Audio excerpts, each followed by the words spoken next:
오늘 우리가 함께 묵독한 사도행전 19장은 사도 바울의 제3차 전도 여행에 관한 내용이 기록되어 있습니다.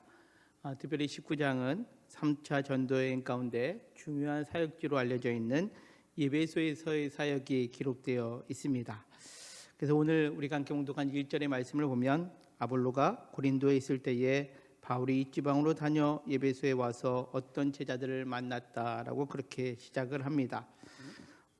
2차 전도여행을 마무리할 때 바울은 에베소에 잠시 들리게 되었죠.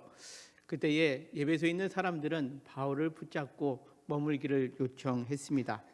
그때에 바울은 그들과 작별하면서 만일 하나님의 뜻이면 너희에게 돌아오리라 라고 그렇게 말을 남기고 에베소를 떠났습니다.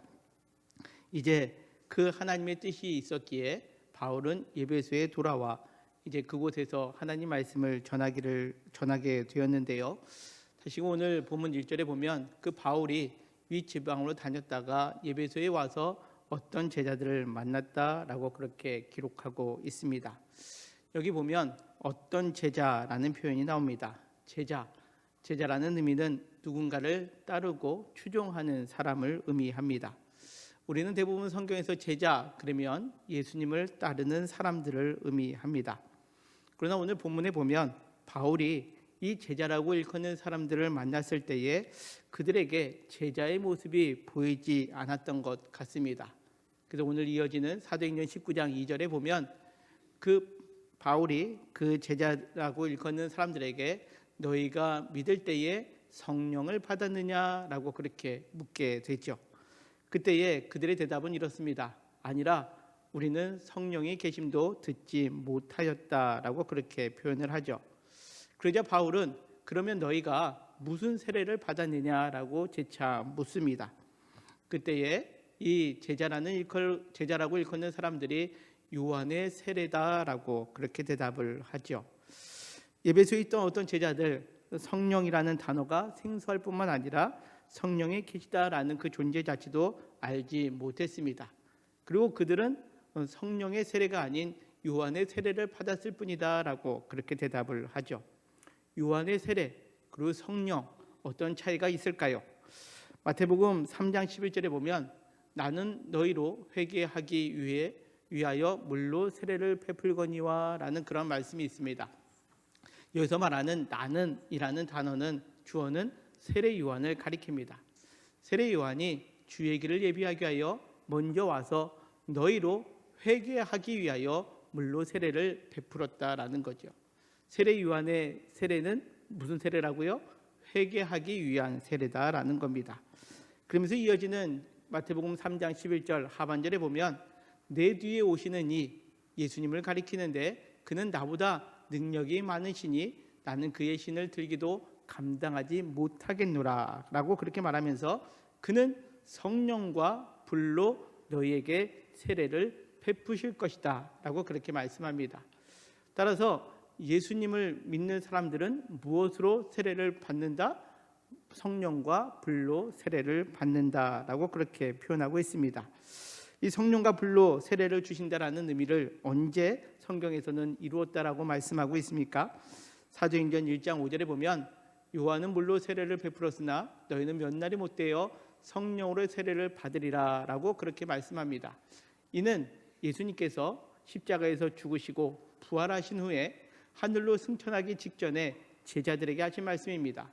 요한은 물로 회개의 세례를 베풀었지만 너희는 이제 몇 날이 못되어 성령으로 세례를 받으리라 그렇게 말씀하셨고 약속대로 사도행전 2장 4절에 보면 그 마가다락방에서 그들이 다 성령의 충만함을 받았다라고 그렇게 성경은 기록하고 있습니다. 여기서 성령의 충만함을 받았다라는 의미는 성령의 세례와 같은 의미로 오늘 본문에서는 사용하고 있는데요. 다시 말해서 우리가 예수님을 구원자로 믿습니다라고 고백하는 그리스도인이라면 우리는 성령께서 임하시는 성령의 세례를 받는다라는 거죠. 그런데 오늘 본문에 나와 있는 그 에베소에 있던 어떤 제자들은 너희가 믿을 때에 성령을 받았느냐라고 할 때 성령의 계심도 듣지 못했다라고 그렇게 표현하고 있는 거죠. 이 질문의 의도는 이겁니다.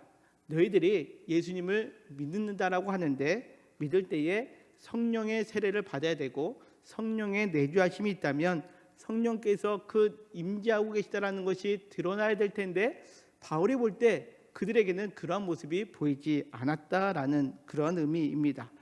그러기에 그들에게 다시금 묻고 있는 거죠. 너희가 믿을 때에 성령을 받았느냐라고 묻고 있는 겁니다. 여러분들, 믿음과 성령은 매우 밀접한 관계가 있습니다.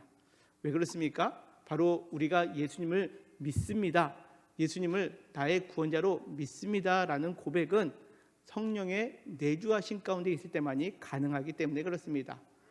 고린도전서 12장 3절은 이렇게 말씀합니다. 그러므로 내가 너희에게 알리노니 하나님의 영으로 말하는 자는 누구든지 예수를 저주할 자라 하지 아니하고 또 성령으로 아니하고서는 누구든지 예수를 주시라 할 수 없느니라 라고 그렇게 말씀합니다. 성령님께서 우리 안에 계실 때, 아니 우리가 믿을 때에 성령께서 임하여 주시고 동시에 우리로 하여금 믿음의 고백, 즉 예수님이 나의 구원자가 되십니다 라고 고백할 수 있게 된다라는 거죠. 그런데 오늘 성경에 나와 있는 제자들은 우리는 성령의 계심도 알지 못한다라는 겁니다. 믿었음에도 불구하고 성령의 계심을 알지 못한다라고 그렇게 표현하고 있습니다. 이것은 그들이 그들 안에 내주하시고 역사하시는 성령님을 인지하지 못하고 있다라는 그러한 의미이기도 합니다. 고린도전서 3장 16절에 보면 사도 바울은 이렇게 표현합니다. 같이 한번 읽겠습니다. 시작. 너희는 너희가 하나님의 성전인 것과 하나님의 성령이 너희 안에 계시는 것을 알지 못하느냐. 아멘. 바울 사도는 이 고린도 교회에 전하는 이 고린도전서에서 그 믿음의 사람들을 향하여 너희에게 하나님의 성령이 너희 안에 계시는 것을 알지 못하느냐라고 묻고 있는 거죠. 왜 그렇습니까? 성령이 우리 안에 거하시면 우리가 하나님의 성전이다라는 거죠. 하나님의 거룩한 영이 우리 안에 있으면 우리가 성전인데 그 고린도 교회에 있는 사람들은 하나님의 성전인 우리의 몸을 거룩하게 보존하지 못할 때가 있다라는 거죠. 왜요?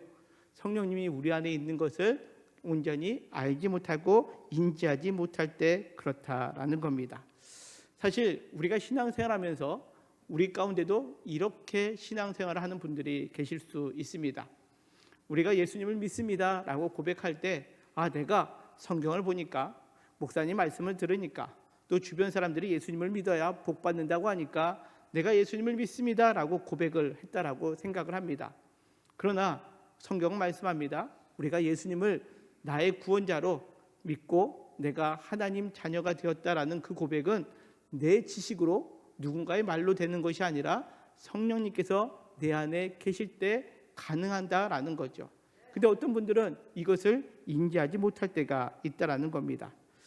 그러한 자들에게 오늘 바울은 이 어떤 제자들에게 이렇게 표현하며 말씀합니다. 오늘 봉독한 사도행전 19장 4절에 있는 말씀입니다. 바울이 이르되 요한의 회개의 세례를 베풀며 백성에게 말하되 내 뒤에 오시는 이를 믿으라 하였으니 이는 곧 예수라 하거늘 이라고 표현합니다. 그들이 믿는다라고 표현하고 요한의 세례를 받았다라고 하는 그들에게 다시금 요한의 회개의 세례가 아니라 내 뒤에 오시는 이를 믿으라 라고 하면서 그가 바로 곧 예수심을 다시 한번 알려주고 그들이 이것을 듣고 주 예수를 이름으로 세례를 받게 됩니다. 그들이 주 예수의 이름으로 세례를 받는다라는 것은 다시금 그들이 예수님을 구주로 영접하고 믿었다라는 거죠. 중요한 것은 회개가 했다는 것이 아니라 회개한 후에 예수 그리스도를 구주로 믿게 되었다라는 것을 의미합니다. 이에 이어지는 6절에 보면 이렇게 말씀합니다. 바울이 그들에게 세례를 베푼 후에 바울이 그들에게 안수함에 성령이 그들에게 임하심으로 방언도 하고 예언도 했다라고 그렇게 성경은 말씀합니다. 여기에 그 제자라는 그 사람들이 이제 바울로 하여금 예수 그리스도를 전해 듣고 그들이 예수님을 믿고 세례를 받고 안수받을 때 성령이 임하게 되었고 그 성령의 임한 가운데 방언도 하고 예언도 하였다라는 거죠. 오늘 성경에 보면 이 방언, 예언 이 두 단어가 기록되어 있습니다. 성경에 보면 이 방언과 예언은 고린도전서 12장에 나오는 성령의 은사 가운데 포함되어 있습니다.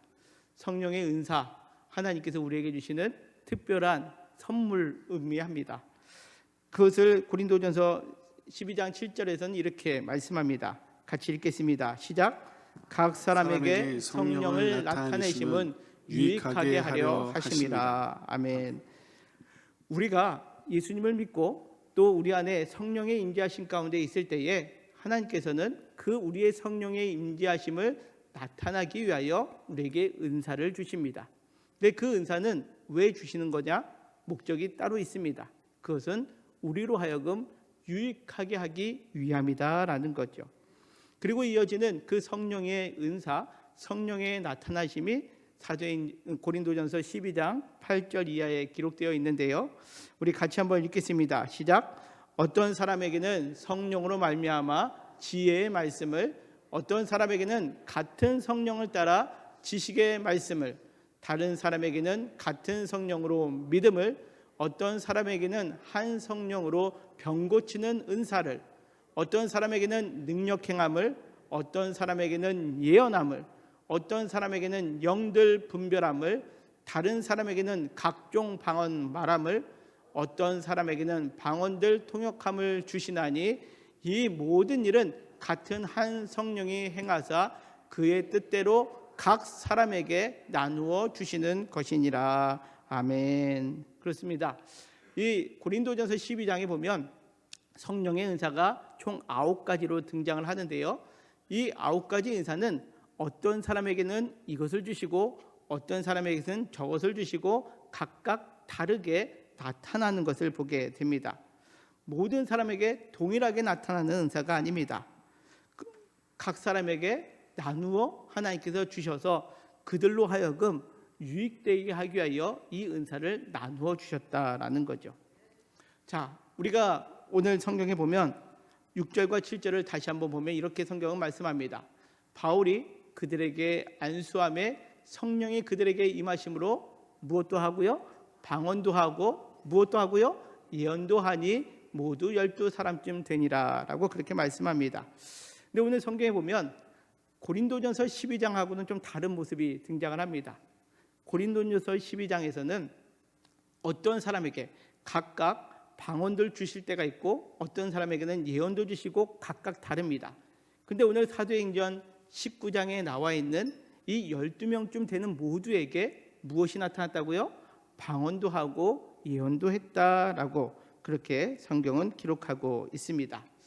사실 우리는 방언이라고 생각하면 무엇을 생각합니까? 우리가 제대로 알아듣지 못하는 말로 기도하는 것을 생각합니다. 이것을 우리는 하늘의 언어, 하늘의 신비한 언어로 기도한다라고 그렇게 생각을 합니다. 저도 새벽에 기도할 때 때때로 하나님께서 방언의 은사를 주실 때 알아듣지 못하는 말로 기도할 때가 있습니다.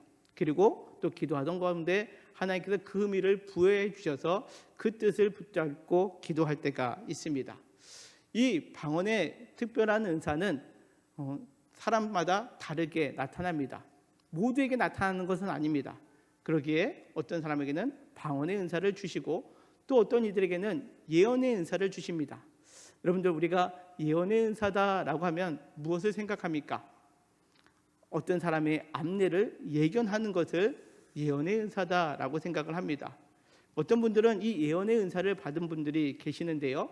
그러다 보니까 그분에게 기도를 받으면 우리의 앞날이 보여진다라고 여겼기에 그분한테 가서 우리가 기도하고 또 나에게 하나님께서 어떻게 삶을 살게 하시는가 예언을 듣곤 하는 경우들도 있습니다. 이것은 매우 특별한 은사입니다.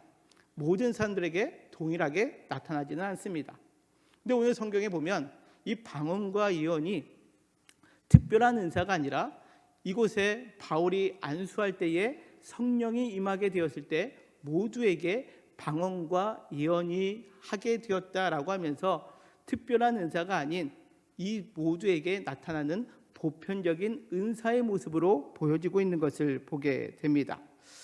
사실 우리가 생각할 때 방언 특별한 기도처럼 느껴지고 예언 아주 특별한 은사로 우리가 앞날을 알 수 있다라고 생각하는 것들을 특별한 은사로 여기는데, 오늘 성경에 나와 있는 이 방언과 예언은 우리가 생각하는 그런 특별한 은사의 개념보다는 우리가 신앙인으로서 성령의 임재하신 가운데 있을 때 보편적으로 드러나는 성령의 나타나심의 은사다라는 것으로 우리가 해석할 수 있습니다.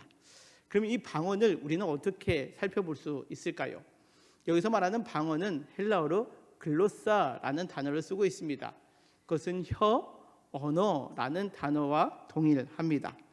이 방언으로 번역된 이 글로사라는 단어가 나오는 성경 본문이 있는데요, 우리가 약 1년 전쯤에 함께 살펴보았던 사도행전 2장에서 그 내용을 살펴볼 수 있습니다. 사도행전 2장 3절입니다. 마치 불의 혀처럼 갈라지는 것들 할 때 그 혀가 오늘 성경에 나와 있는 방언이라는 혀의 단어인 글로사라는 단어를 쓰고 있습니다.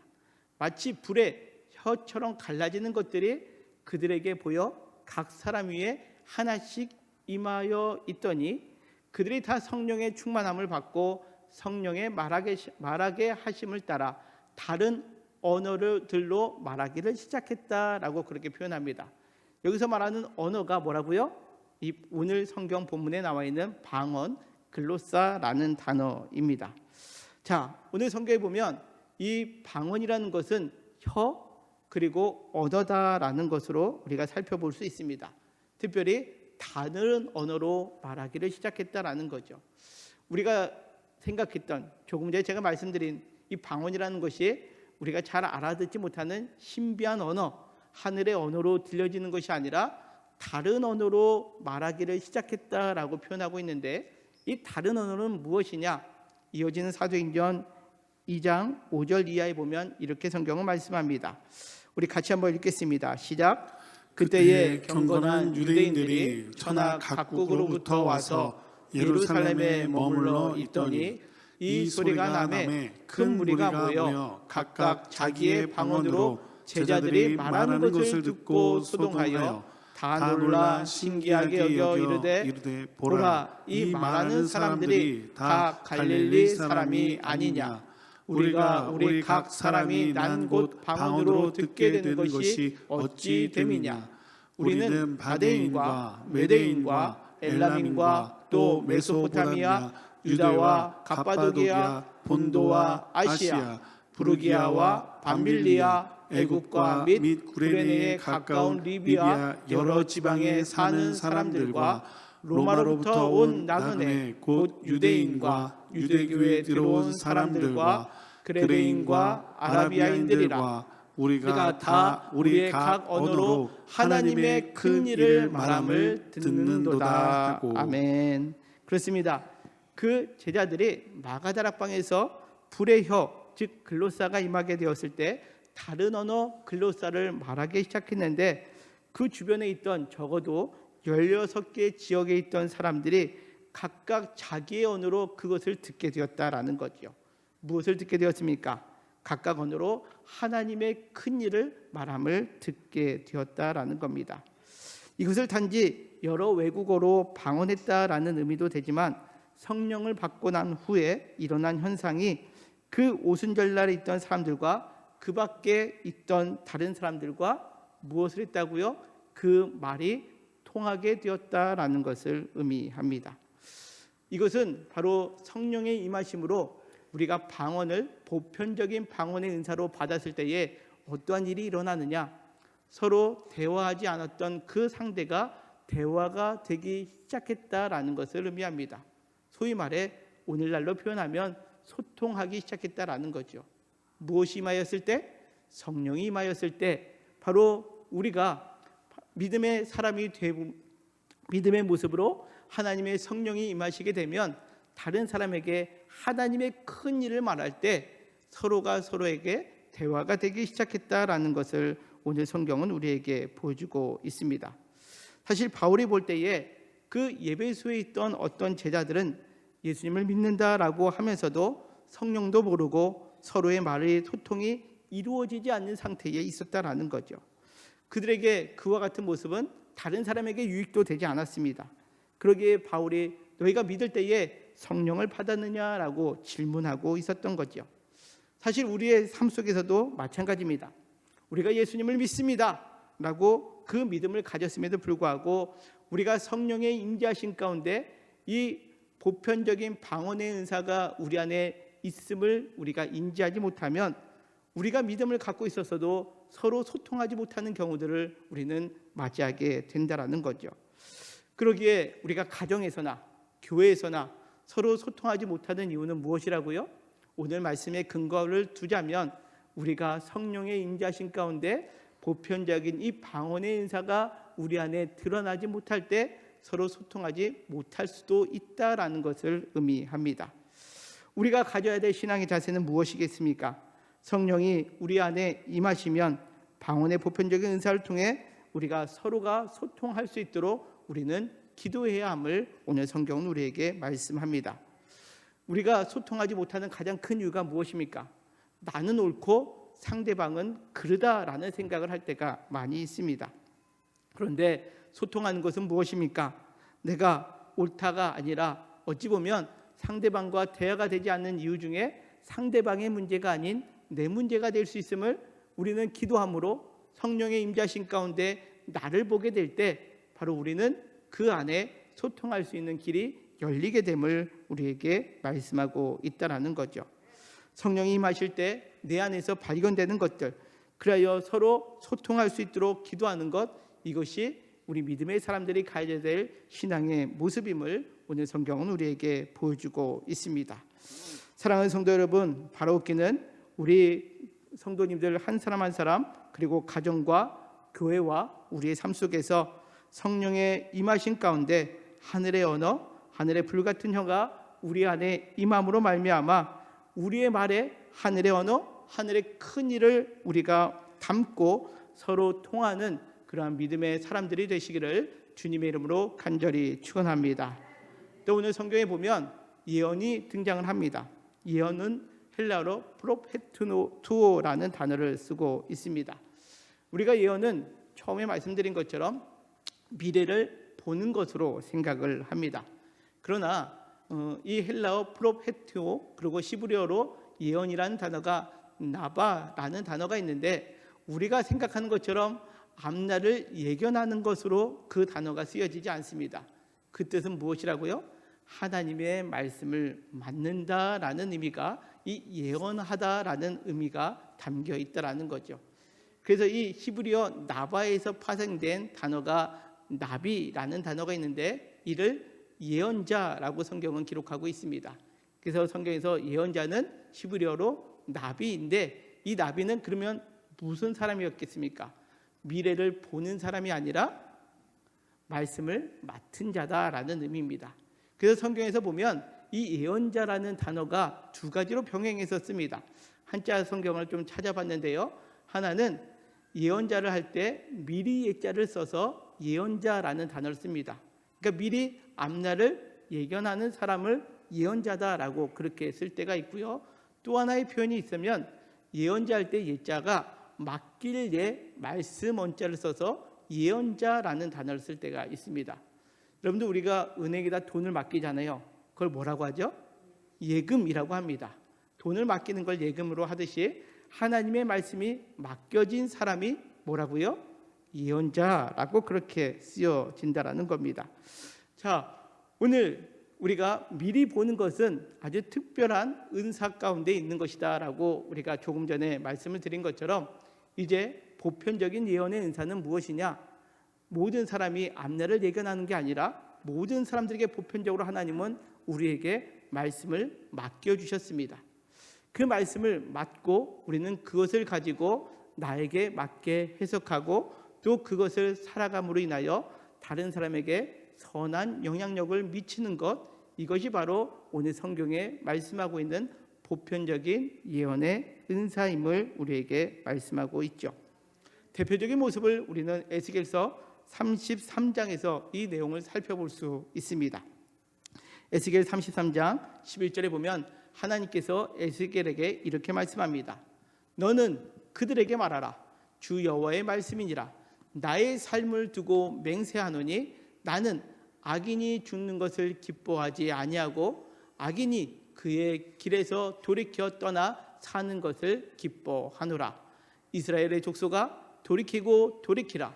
너희 악한 길에서 떠나라. 어찌 죽고자 하느냐 하셨다 하라. 라고 그렇게 말씀합니다.